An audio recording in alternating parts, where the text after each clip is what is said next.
Bonjour à tous et bienvenue dans cette vidéo d'analyse et de débriefing sur le Dow Jones.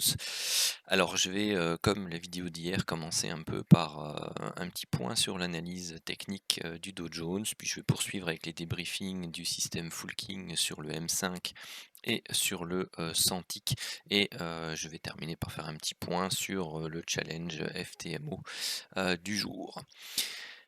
Alors, commençons par le petit point technique. Alors, par rapport à la pardon, à la structure de prix, qui est en cours ici, je voulais attirer l'attention sur, une chose. Ici, on a eu quelque chose de, relativement, raide et impulsif.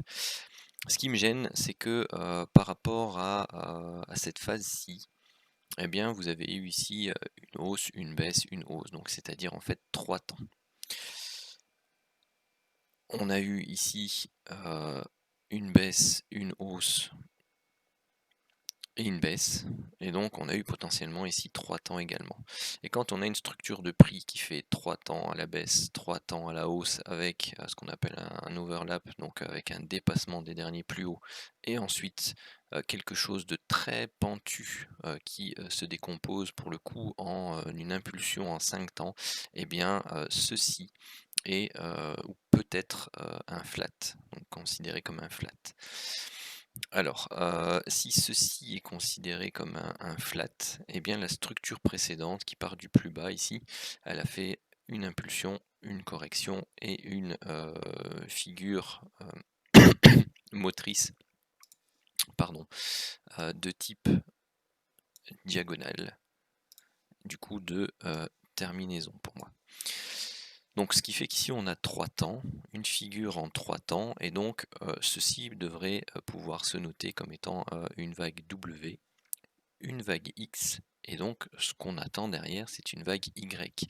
La vague Y, dans ce cas-ci, elle peut prendre plusieurs formes, que ce soit une structure complexe en elle-même, qui vient faire un nouveau plus haut, ici tout juste par rapport à, et alors c'est là toute la difficulté par rapport à ce point-ci. Elle doit pas forcément faire un plus haut par rapport à celui-là. Donc c'est vraiment par rapport au plus haut du W, c'est ça un peu, les pièges dans une structure correctrice de type complexe, lorsque l'on a une vague X qui est en flat, en expansion. Elle peut prendre également la forme d'un triangle, donc soit elle fait 3, 3, 3, et elle vient juste dépasser ce niveau-là, ou elle vient dépasser celui-là, hein, elle n'est pas interdite à dépasser ce niveau-là. Et donc on a ici, on a fait A, B, C, donc on a potentiellement la possibilité de faire de nouveau un A, B, C, et puis de refaire un A, B, C pour aller refaire un plus haut entre cette zone-là et au-dessus, légèrement au-dessus de celle-là. Pour terminer donc une vague Y, qui terminerait donc une structure correctrice assez longue, journalière, que je vais vous montrer juste après. Soit ce que je travaille depuis la fin décembre, enfin, ou depuis avant-hier. C'est que, eh bien, tout simplement, ici, on a terminé une structure haussière sous forme de biseau intérieur, et puis là, on a fait la première impulsion baissière, et donc là, on a fait un A, un B, un C. Est-ce qu'il est terminé ou pas? Donc ici, on aurait potentiellement une vague 1, une vague 2, et on devrait, dans ce cas-ci, aller refaire des plus bas, que ce soit aussi une petite vague A, une petite vague B et une petite vague C pour quelque chose de correctif. Donc ici, on est un peu entre deux structures, et on va devoir attendre patiemment, ne pas s'enflammer, que le marché, eh bien, tout simplement valide l'une des deux, enfin l'une des structures expliquées ici précédemment. Donc si je vous mets le journalier, voilà, on est compris ici dedans. On est compris ici dedans. Donc voilà, moi je m'attends à ce que à moyen terme, on aille essayer de refermer ici ce gap. Donc que ce soit avec encore un peu de va-et-vient pour faire un nouveau plus haut et ensuite on vient décocher et au moins on va faire un plus bas par rapport aux 29 450 pour aller rechercher une des zones ici en dessous, donc soit les 29 200, les 28 900 ou la zone du gap autour des 28 500. Donc toujours prêter attention aussi au fait que bien tout simplement on peut invalider le décompte principal et tout simplement reprendre appui ici en bas et puis après repartir euh, comme un gros malade à la hausse. Attention aussi qu'on est sous pression ici au niveau de l'indicateur, donc il y a pas mal de setup de divergence, donc on diverge de plus en plus au fur et à mesure que le canal ascendant monte. Si on invalide ce type de divergence, eh bien ça libère tout le potentiel mais dans le sens inverse. Généralement, et puis vous avez une impulsion de ce type-là qui repart directement comme ceci. Donc il va falloir rester prudent quand même sur les séances à venir et attendre une validation de tout ça. Alors juste peut-être un petit mot sur le cash. Donc vous voyez ici on avait fait le gros chandelier, donc je vous expliquais hier qu'il fallait attendre la clôture parce qu'on avait une réjection ici sur cette double zone de support. Donc on a clôturé ici pardon à l'intérieur même de ce gap. Et puis aujourd'hui qu'est-ce qu'on a fait sur le cash? Eh bien exactement l'inverse. Pardon, de la veille, c'est-à-dire qu'on a ouvert en gap baissier, on a essayé d'enfoncer, on n'y est pas arrivé et le gap a été ici comblé.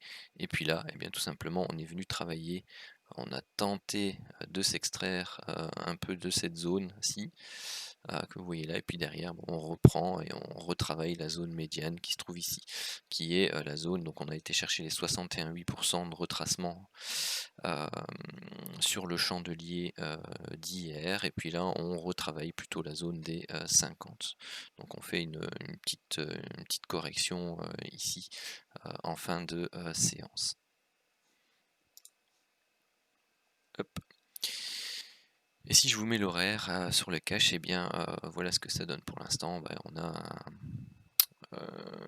un marteau ici, et puis derrière bon ben on a de nouveau une mèche haute et puis on a un chandelier qui tout simplement commence à prendre un peu la forme d'un autre marteau et qui pourrait très probablement se terminer sous forme de doji ou ce genre de choses. Donc voilà, on commence à hésiter sur cette zone là. Il faudra prêter attention demain. Oups.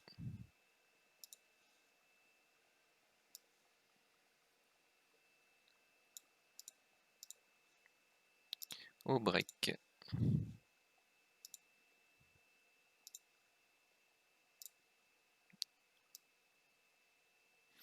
de ce canal ascendant actuel, donc suivant les éléments dont je vous ai parlé tout à l'heure.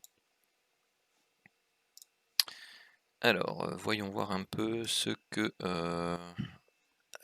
les robots nous ont réservé aujourd'hui. Donc 5 janvier, donc je dois vous avouer que je les ai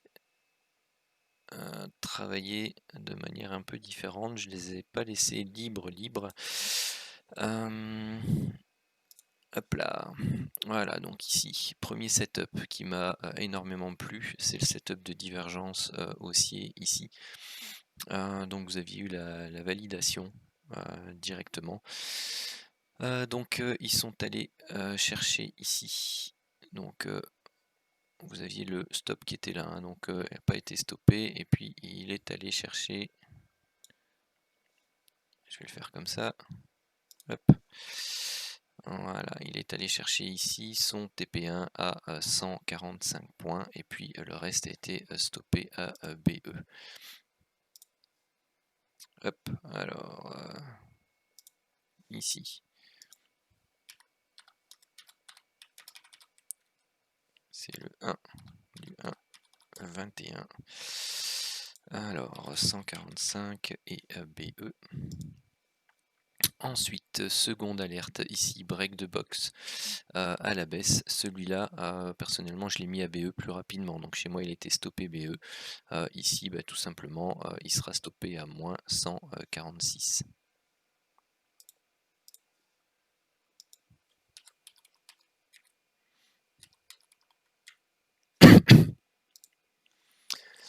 Ensuite, divergence à l'achat, elle a fait son TP1 à 86 et son TP2 à 172.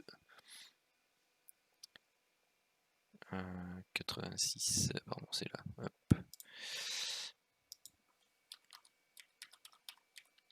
Pourquoi moi je l'ai coupé celui-là? Tout simplement parce que bon, il y avait plusieurs raisons. La première, c'est que j'étais dans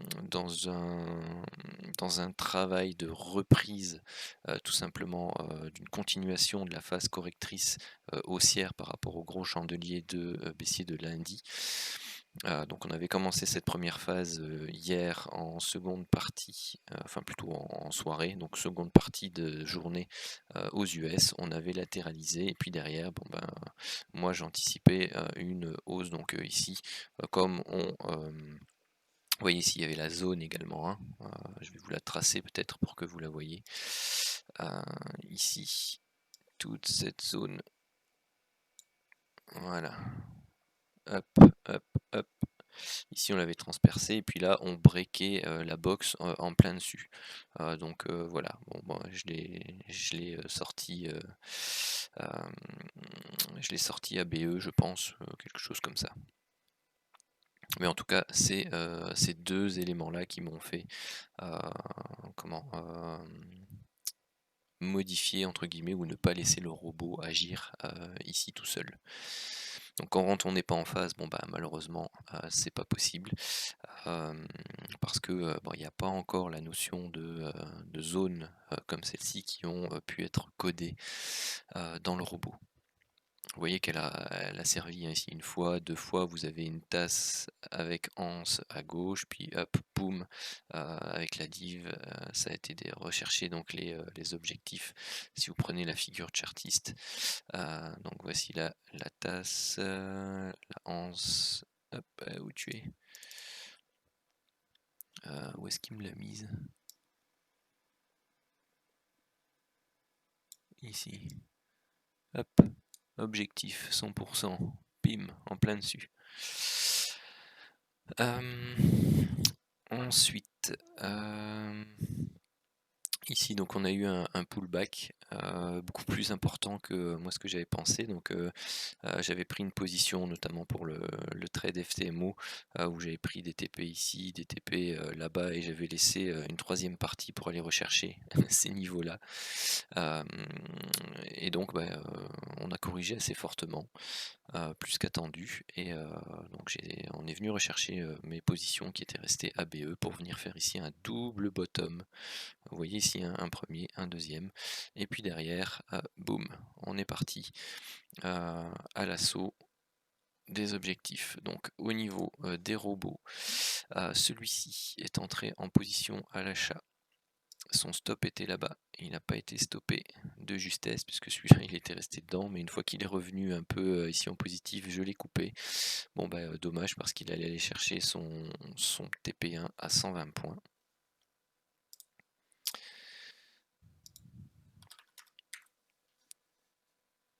Et le TP2, il est toujours enfin le lot 2 est toujours actif puisqu'on est rentré ici, donc oui, il est toujours actif pour l'instant. Et ensuite, vous avez celui-ci. Alors celui-ci, moi, il a été coupé aussi. Je l'ai coupé tout à l'heure parce que tout simplement j'estimais que c'était un niveau trop haut pour pouvoir entrer en position parce que ça correspondait quasi au retracement des 61,8% Fibonacci de toute la baisse d'hier. Donc moi je suis sorti de manière instantanée par rapport au robot ici. Et donc pour l'instant, bon bah il est toujours actif, mais je suis pas très confiant sur le fait que voilà, il aille rechercher une mise à BE ou son objectif. Donc voilà pour l'instant. Hop, donc Alors si je devais anticiper, là je mettrais 0. Et ici je mettrais... où est-ce qu'il est? Ouais, en fait juste faire ça. Hop. Non. Hop. Ah, je l'avais baissé quand même. C'est combien? Moins 192. C'est pas gay. Et allez, si j'anticipe, hop, moins 192. Voilà. Bon, c'est dommage parce que ça grugerait fameusement nos gains. Donc on serait à 285 au lieu de 670 pour l'instant. Alors, je vais débriefer également avec vous le Cintiq.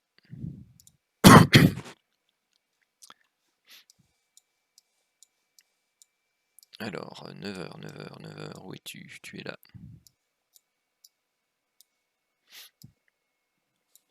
Alors, ce matin,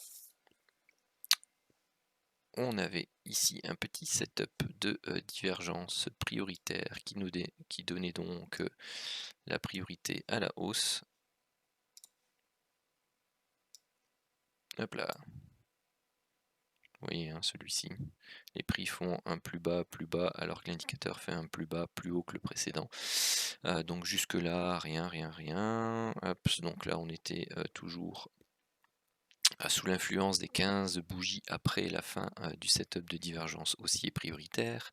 Ensuite, on avait eu un setup de divergence qui a donné son TP1 à 80 points. Et comme on avait ici le range long terme qui était actif, on pouvait laisser traîner notre stop ici en haut. Et donc on pouvait aller rechercher l'objectif 2 qui était pas beaucoup plus loin finalement, il était à 105 points.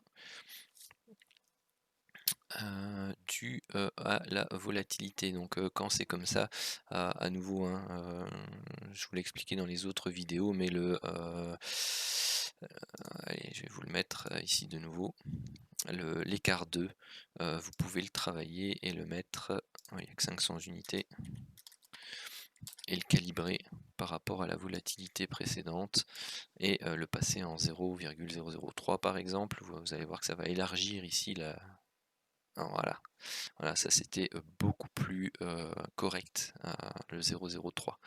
Donc l'objectif 2 ici aurait été beaucoup plus loin. Et ça vous laisse beaucoup plus d'amplitude.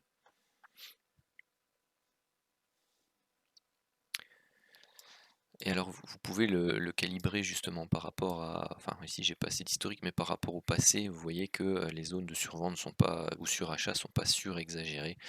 Donc en fait ça devait être recalibré.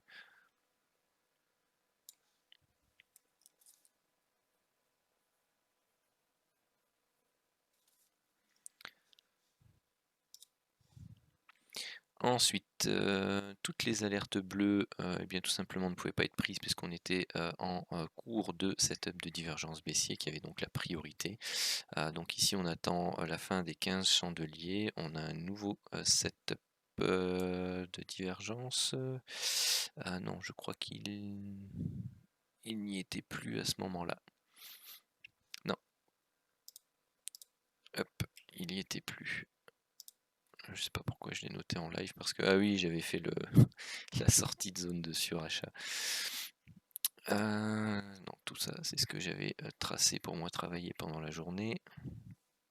Ok, donc ici on avait ah non, si c'était ce setup de divergence là, pardon, que j'avais repris et qui correspond à quoi d'ailleurs celui-là? Plus bas ici. Et par rapport à quoi? Par rapport à celui-là, d'accord, il a fait la divergence entre ce point-là et ce point-là.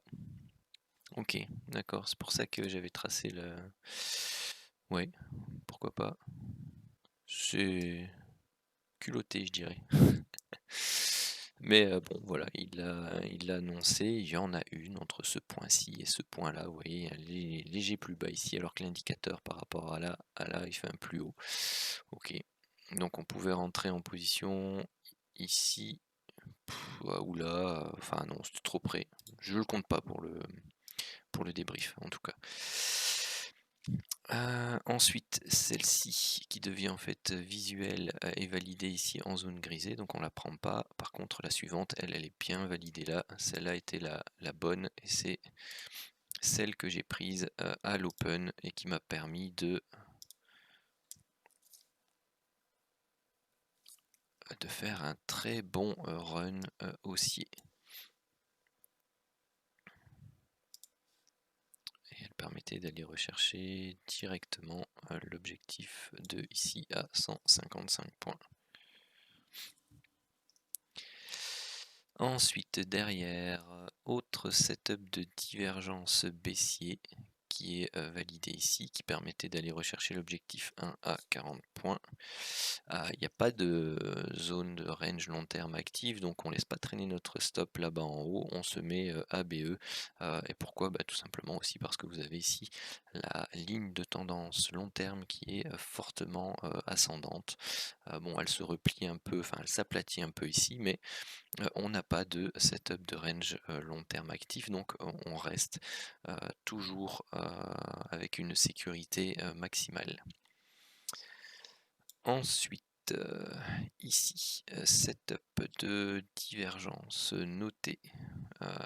Nouveau, il vient me chercher le petit entre deux là, mais de toute façon il est validé dedans, donc non. Pour le lot 2 ici, oui, on est stoppé à BE. Bon, ceux qui étaient patients, vous voyez, le range long terme arrive plus loin. Et puis on va rechercher l'objectif 2 qui était ici et qui pouvait vous apporter 145 points. Alors des journées comme celle-ci qui arrivent très souvent après une journée où vous avez eu une forte baisse ou une forte hausse, vous avez généralement une journée en dents de scie, je vais dire dans 70, facilement 70% des cas le lendemain, sauf si c'est un gros marché baissier qui se met en place, mais quand vous avez une grosse baisse, généralement, derrière la journée ou le surlendemain, vous avez des journées en dents de scie qui sont très très fructueuses pour le système Santic. Donc aujourd'hui d'ailleurs j'avais un objectif, c'était me focaliser sur ce système-là pour pouvoir entrer en position et ça a relativement bien fonctionné. Ensuite, les setups de divergence ici, donc de toute façon ils ne sont pas à prendre en compte puisque on doit attendre 15 chandeliers après la fin du système de la divergence. On avait ici ensuite une divergence visuelle, si elle veut bien se montrer. Prenez l'habitude de les observer, hein, donc par rapport à celui-ci et à celui-là. Vous aviez donc la possibilité d'entrer.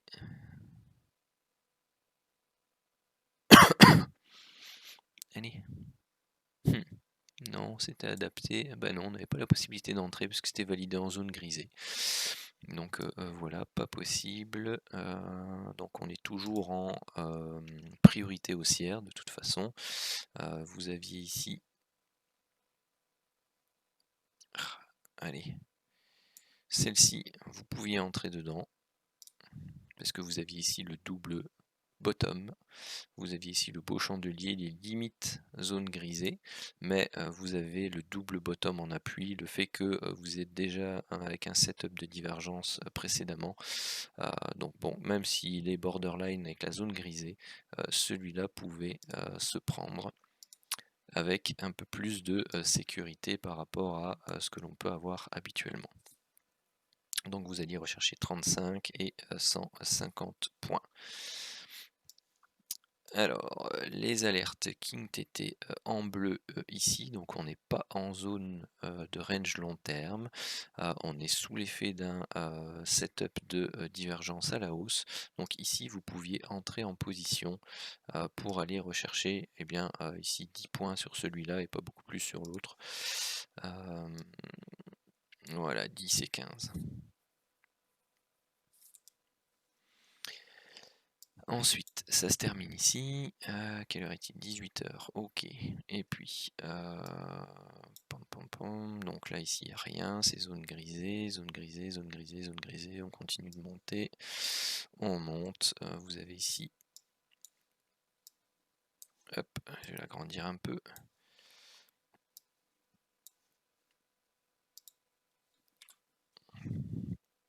Un premier setup de divergence ici qui est validé et il va chercher son TP1 à 10 points.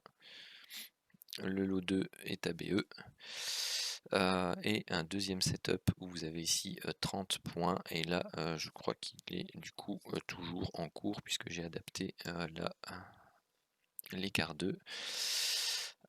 Et donc vous voyez que ici en fin de journée l'écart 2 et bien tout simplement l'écart de 0,003 devient devient trop large par rapport ici à la zone de surachat. Et donc vous sentez bien que pour demain, eh bien, vous devez repartir ici avec le tout simplement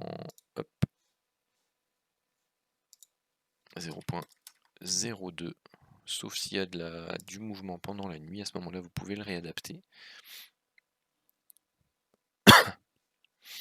Voilà, et vous voyez que ça correspond beaucoup mieux. Donc après, ici, on est toujours dedans, donc après avoir vu ça, tout simplement, ici vous pouvez sortir hein, à 85 points, je vais compter 85 points parce que normalement voilà, on aurait dû toucher ici avec la volatilité actuelle. Alors allons faire le bilan. Qui va être sacrément méchant. Plus 55, plus 40, plus 35, plus 10, plus 15, plus 10, plus 30, ce qui nous fait 275 points pour l'objectif, donc le TP1 avec 2, 4, 6, 8. 8 trades gagnants, 0 perdant, 0 BE. Et pour le TP2, plus 10, plus 15. Voilà, 565 avec 6 gagnants, 0 perdants et 2 BE. Et ben ça nous fait une journée à 840 points. Elle est pas mal du tout celle-là. Et donc pour l'instant on a un début d'année à bien tout simplement 1560 points de possible, soit 580 si vous ne prenez qu'un lot et que vous visez le TP1, soit 980 points si vous ne prenez qu'un lot et que vous visez le TP2, soit si vous prenez 2 lots sur chaque trade, et bien voilà, vous êtes à plus de 1560 points possibles. Hop. Un petit bilan sur le FTMO. Où est-ce qu'il est?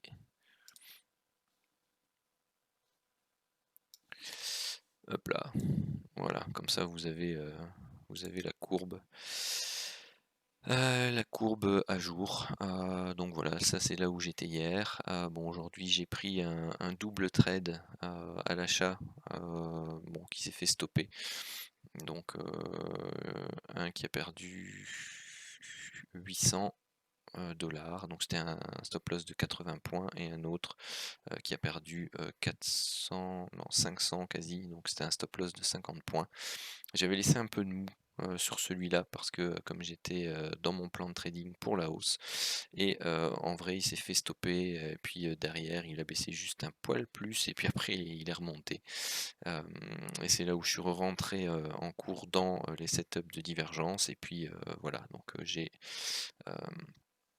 pris des bénéfices au fur et à mesure. Donc bon, je suis repassé de moins 900 à plus 1000, donc plus de 1900 $ sur un seul trade ici.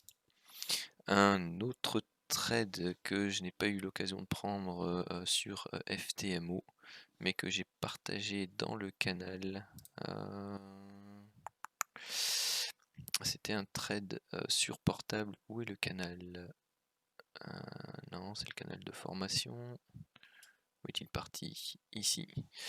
Voilà, que j'ai partagé Ici c'était celui-là, donc c'était un trade que j'ai pris, bah, là sur mon compte privé, où, et bien tout simplement, bah, voilà, autour des 30 186 avec un, 1er, TP, c'était 50, c'était 65 points plus haut et puis là 362, donc 180 points, plus haut. Donc, j'aurais bien aimé les prendre aussi celui-là avec, le compte FTMO, mais, j'étais pas suffisamment, rapide pour, le faire. Donc ça c'est le, compte sur lequel vous voyez à chaque fois l'évolution du robot, donc les trades, la manière dont je les gère, dont, le robot les gère aussi.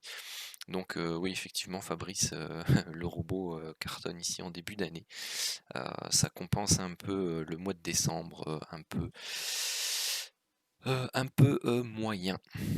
Bon, il a terminé en positif, mais moi sur le robot, sur le mois de décembre, comme j'ai coupé, pas mal de positions et que, j'avais fait d'autres choses dessus, bon le mois de décembre était négatif dans le canal, mais ici, effectivement, on est à 329 et puis, je pense pas qu'il ait fait le summary hier. Heu,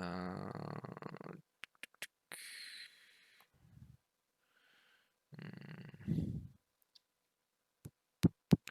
Je l'ai pas vu passer hier, en tout cas le résumé de la journée, mais il était, pas mal, du tout.